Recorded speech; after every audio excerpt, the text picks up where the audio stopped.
Operation തൂഫാൻ വിജയകരമായി മുന്നേറുന്ന ഈ സമയത്ത് ലഹരി മാഫിയ താൽക്കാലികമായി പിൻവലിഞ്ഞിരിക്കുകയാണെന്നും എന്നാൽ അവരുടെ അടിവേരർക്കും വരെ ഈ ഓപ്പറേഷൻ തൂഫാൻ തുടരുമെന്നും പറയുകയാണ് ആഭ്യന്തരമന്ത്രി രമേശ് ചെന്നിത്തല. പരിശോധന ഒരു തുടർ പ്രക്രിയയാണ്. കേന്ദ്ര ഏജൻസികളുടെ പിന്തുണയും ഈ ദൗത്യത്തിനുണ്ട്. 3 ഘട്ടമായിട്ടാണ് ഈ പദ്ധതി നടപ്പാക്കുന്നത്. തൂഫാൻ സ്ട്രൈക്ക് വഴി മാഫിയകളെ പിടികൂടുക, തൂഫാൻ ബാരിയേഴ്സ് വഴി ജനകീയ പങ്കാളിത്തത്തോടെ പ്രചാരണം, തൂഫാൻ കെയർ വഴി ലഹരി മുക്തരുടെ പുനരധിവാസം ഇവയാണ് നടത്തുന്നത്. ലഹരിക്കടത്ത് തടയുന്നതിന്റെ ഭാഗമായി പലയിടങ്ങളിലും പോലീസ് എയ്ഡ് പോസ്റ്റ് സ്ഥാപിക്കുമെന്നും രമേശ് ചെന്നിത്തല പറഞ്ഞു. ഓപ്പറേഷൻ തൂഫാൻ തുടങ്ങി 15 ദിവസം പിന്നിട്ടപ്പോൾ തന്നെ 10 കോടി രൂപ വിലമതിക്കുന്ന മയക്കുമരുന്നാണ് പോലീസ് പിടികൂടിയതെന്ന് മന്ത്രി രമേശ് ചെന്നിത്തല നേരത്തെ പറഞ്ഞിരുന്നു. 2500-ൽ പരം കേസ് രജിസ്റ്റർ ചെയ്തു, 2800 പേരെ അറസ്റ്റ് ചെയ്തുവെന്നും മന്ത്രി വെളിപ്പെടുത്തി. ഇതിനിടെ കൗതുകകരമായ ചില വാർത്തകളും ഇതിനോടനുബന്ധിച്ച് വരുന്നുണ്ട്. ഒരു വ്യാജ ലഹരി വിരുദ്ധ സംഘടനയുടെ സംസ്ഥാന പ്രസിഡന്റിനെ പെരുമ്പട്ടി പോലീസ് അറസ്റ്റ് ചെയ്തു. പത്തനംതിട്ട എഴുമറ്റൂർ സ്വദേശിയായ ഷെർഫിൻ സെബാസ്റ്റ്യനാണ് MDMA-യുമായി പിടിയിലായത്. ആന്റി ഡ്രഗ്സ് മൂവ്മെന്റ് എന്ന പേരിൽ പ്രവർത്തിക്കുന്ന വ്യാജ സംഘടനയുടെ സംസ്ഥാന പ്രസിഡന്റാണ്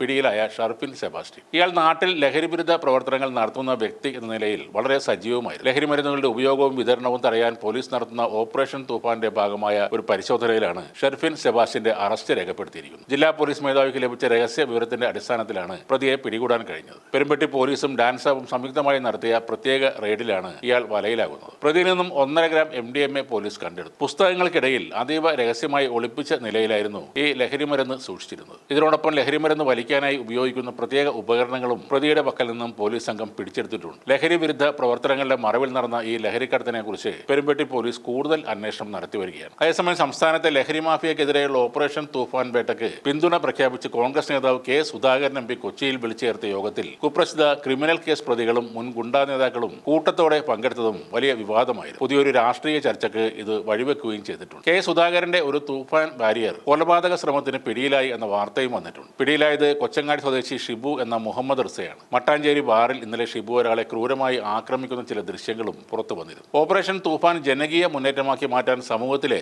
എല്ലാ വിഭാഗങ്ങളിലുമുള്ളവർ തൂഫാൻ ബാരിയേഴ്സ് ആകണമെന്ന് ചെന്നിത്തല പറഞ്ഞിരുന്നു. സൂപ്പർ താരം മോഹൻലാൽ, കാന്തപുരം അബൂബക്കർ മുസലിയാർ, സിനിമാ താരം അബു സലിം, ക്രിക്കറ്റ് താരം സജ്ന സജീവൻ എന്നിവരും തൂഫാൻ ബാരിയേഴ്സ് ആയിരുന്നു. അതിനിടയിലാണ് സുധാകരന്റെ ഈ തൂഫാൻ ബാരിയേഴ്സ് കൂടെ രംഗത്ത് വരുന്നത്.